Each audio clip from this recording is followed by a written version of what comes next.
first round of questioning, and I'll begin with Mr. McLean for the first 6 minutes. Mr. McLean, welcome to committee. The floor is yours. Well, thank you, Mr. Chair, and thank you, Mr. Giroux, for coming to this committee on this important matter. We have a lot to ask you on this, one of which, of course, is your numbers on what this is worth to Canada as a sale. But let me just go through this. Before this pipeline was built, Canada had oil pipeline capacity of 4,690,000 barrels per day. The extra 590,000 barrels per day of expansion that the TMX brought to Canada brings us to 5,280 barrels per day of expansion. What that has accomplished in the time it's been open is a reduction in what's called the differential. And the differential applies to all those 5.28 barrels. And that differential was US 1865 a barrel last summer. And this summer, because of the opening of the pipeline, it's US 1505 per barrel. So about 360 US, let's call it $5 Canadian differential across 5.28 million barrels per day equals an extra bump to the Canadian economy of $9.5 billion and an extra tax take to the government of $2.8 billion per year. Were any of these numbers included in your analysis? The analysis looks at the financials involved in the transaction of buying the pipeline and making its expansion effective, as well as the potential cost of an acquirer, somebody who would buy the pipeline. It does not take into account the broader benefits. However, in previous reports, we estimated that a reduction in the price discount at which Western Canada Select sells of $5, and that was prior to the pandemic, that would entail additional benefits to the country of $6 billion for every segment of $5 in reduction in the discount at which WCS sells. So there are obviously broader benefits, which is probably why the government decided to proceed with the purchase and the expansion of the pipeline. Well, thank you. One of the biggest risks that isn't in your report here is, of course, the risk of government itself. And the risk the government brings to this equation is consistent with the Minister of Environment's report last week, where we actually are cutting him.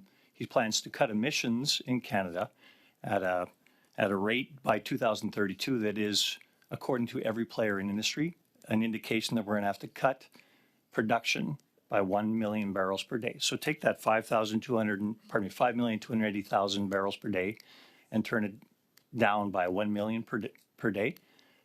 Number one, it's as Eric Nuttall, a portfolio manager, said, it's economic idiocy. And as the minister himself says, look around the world, no other major oil and gas producer is doing what we're doing. In your opinion, this 1 million barrels per day of reduced capacity, will that have an effect on the sale price potentially of the TMX pipeline? It's hard to assess exactly what the impact of the cap on oil and gas emissions will or could have on the value of the Trans Mountain pipeline. There is quite a bit of uncertainty with respect to the pricing of such a unique asset, especially given the lifespan of the asset, which we have estimated at 40 years, but could be longer than 40 years. There are pipelines that are functioning well after the initial first 40 years of their building and entering into operation. So I can't pronounce really on the impact solely of the cap on oil and gas emissions. We haven't yet studied that, but there is work underway in my office to look at the economic impacts of the cap on oil and gas emissions, for which regulations were very recently released. Well, thank you. The toll that Alberta, Saskatchewan, British Columbia shippers pay to get to Westridge Terminal from the producing fields and the storage facilities is almost $1 higher than it is to get to the Gulf Coast in the U.S. Much shorter distance, but a higher toll. Can you tell us what impact that will have as a result of the great cost excesses built into building this TMX pipeline? So my understanding of the tolling framework is that it guarantees a certain return to the operator. So the higher the cost of building the expansion and operating the pipeline means that the tolls have to be higher for ultimately for the users of that pipeline. So cost increases have to be passed at least partly onto the users. So it increases the cost that oil producers have to pay to use the pipeline, and that probably leads to situations such as the one you mentioned. So that would lead towards what we call the economic idiocy of making our oil and gas production more expensive in Canada vis-a-vis the oil it displaces around the world. Would you agree? Well, the higher the cost of building a pipeline means that in order to guarantee a certain return to the owner, it has to lead to higher tolls, other things being equal. Final question here, Mr. Giroux. Do you think there's any connection between an emissions cap and the value of the pipeline at the end of the day? Ultimately, yes, because yeah. We'll now go to Mr. McLean for the next round. Mr. McLean, you have 5 minutes.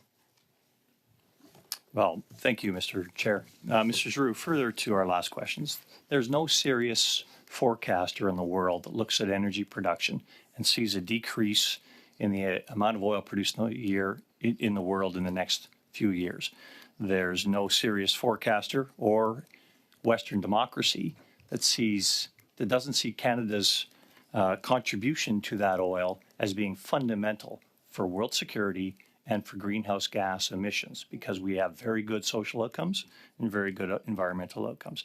Therefore, the main risk that I see in this, in your analysis, is the risk brought on by government, including what they announced 2 weeks ago, where they're looking at cutting production from Canada. So that's going to be a risk not just to the value of this project, but to energy security around the world and to environmental outcomes around the world. Are you free to comment? As I said before, and in response to Ms. Blaney's question, what a potential buyer sees as the future direction of government policies with respect to oil and gas production and environmental standards and so on will affect their willingness to pay a certain amount for the pipeline. On the issue of broader energy security worldwide, I don't think I'm the best person to comment on that, as it depends on a lot of factors. Thank you. When you talk about cost of capital, the one thing that's going to affect the cost of capital here, of course, is that uncertainty that this government's going to visit upon a buyer, where suddenly the status quo changes, as it does repeatedly with this government and their policies towards the oil and gas industry. Therefore, any buyer is going to require a guarantee that the ground isn't going to shift beneath their feet. And that guarantee is going to have to be given by this government, which is going to be a cost. Further to that, there's two parts of tolls. There's the fixed part of tolls and there's the variable part of tolls. If we reduced oil production in Canada by 1 million barrels a day, that fixed part of the tolls would be shared amongst a smaller number of barrels. Therefore, that fixed cost would go up, and that would impact, of course, Canadian economic activity. Have you calculated how much that would reduce Canadian economic activity? No, we have not looked at the broader impacts on Canadian economic activity of different oil-producing scenarios. We have looked at the potential value of the pipeline's operations, acquisition, and potential sales, but not the broader economic impacts under various different scenarios of oil and gas production in the country. Thank you. The pipeline itself, I'm going to drill into some numbers here. When you talked about, or when the government bought this pipeline, it was supposed to cost $7.4 billion for the expansion when it was Kinder Morgan. And in 2020, you estimated that was up at $12.6 billion because it was suddenly more expensive. In 2022, your number was $21.4 billion. And now that number, as it turns out, is $34.2 billion. So it's increased by a factor 5 times. So, this is a significant increase. And if you look at a comparable pipeline, CGL up in northern BC went up by almost a factor of 2, not 5.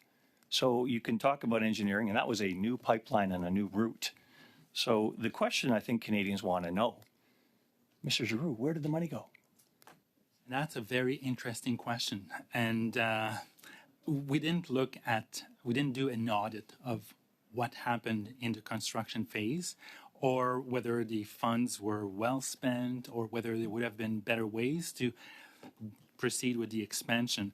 That is a mission more appropriate for an auditor or an auditor general to look at, and it's not within my mandate to look at that type of mission. Well, thank you. Would you recommend this cost analysis about where all the $27 billion of excess spending from the government of Canada to produce a necessary pipeline to get our most important resource egress to markets? Would you think that's something that should bear some auditing at the government level? I think it's certainly worth exploring, and that is something that this committee might well wish to look at, given the billions of dollars at stake.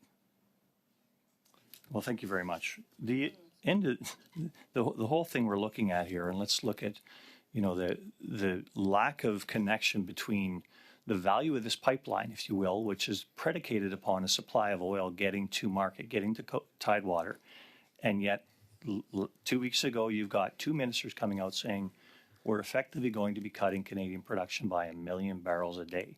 And I'll quote, from Michael Belenky. Mr. McLean, your time is up for your question. Now go to Mr. Patzer. Mr. Patzer, you have 5 minutes. Thank you very much, and I want to just say thank you guys for coming, for doing this report. It was definitely illuminating, to say the least. When we had the Minister of Finance here, she gave a statement, something along the lines of, I hope that we're going to sell it for more than the $34 billion it took to build it. Given the report that you've written, that's not very likely, is it? As I said, we don't think that's the price that a willing buyer would be willing to pay for the pipeline. It doesn't mean that nobody will be willing to pay more than what we estimate. It depends on their perspective of the future direction of Canadian environmental policy, oil production, their cost of capital, for example, whether they partner with other groups, such as Indigenous groups, which could make it more desirable. Some may see that as less desirable if such conditions were imposed. So there's a lot of variables that come into play, but based on numbers and the discount rate that CDEV is using, we don't think the government will make a profit by selling this pipeline, but we could be proven wrong.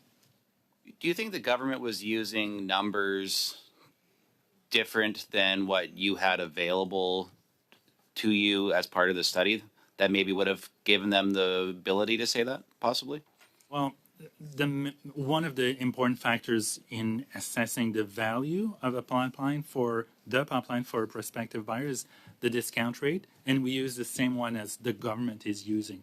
So that's a big factor. The other ones are the future tolling framework, and I don't know that there's any change that's been announced or that's in the pipeline. Maybe the government has information as to interest that has been expressed to them from prospective buyers who are very interested, but we're not aware of any such discussions or prospective buyers having indicated an interest. So by and large, the government would be using the same numbers as we are using. Okay. Yeah, because I think when you look at how we got to where we are today, I mean, the original proponent was going to build this project, and it wasn't necessarily, I wouldn't say it was a lack of interest on their part. I think what happened, and they've made it pretty clearly known, it was a lack of political will and regulatory certainty. I mean, they already had the approval in place, and then the goalposts kept moving repeatedly. And those delays and the lack of clarity and certainty by the government is what ultimately chased them away, and then forced the government to step in and buy this pipeline, right? And as a prospective buyer looking to spend, I mean, a buyer is probably going to want to buy it for as little as possible to maximize their revenue, right? I mean, that just is good business sense on their part. We're here to defend the taxpayer dollar at the end of it, and we're looking at what the government has spent on it. But when you look at government regulation, again, it prevented the proponent from building. And then you look at the pancaking of these new regulations like the emissions cap, their fuel regulations that they're imposing, the carbon tax, the way it's being piled in on top of things. It's as a proponent, why where's the future going to be for these guys if you're going to spend that kind of money on a project, and yet this is what's happening? And how do they expect to get full value when they're really they're pretty much literally shooting themselves in the foot here, shooting the taxpayer in the foot by imposing all these policies on people? Like, that's got to be a painful pill to swallow for a prospective buyer, no? That's a very good point. The government is currently in a situation where it owns an asset, and the value of that asset is determined in part by its own policies on oil and gas production, on environmental policies. So the point you raised is something that is very valid, and that's probably why the government is maybe interested in selling, because it doesn't want to be judge and party at the same time. It owns a big asset, but it regulates in a way that affects quite directly its value. So a prospective buyer would have to consider that. The environment in which it will evolve determines the value of that asset. Thank you.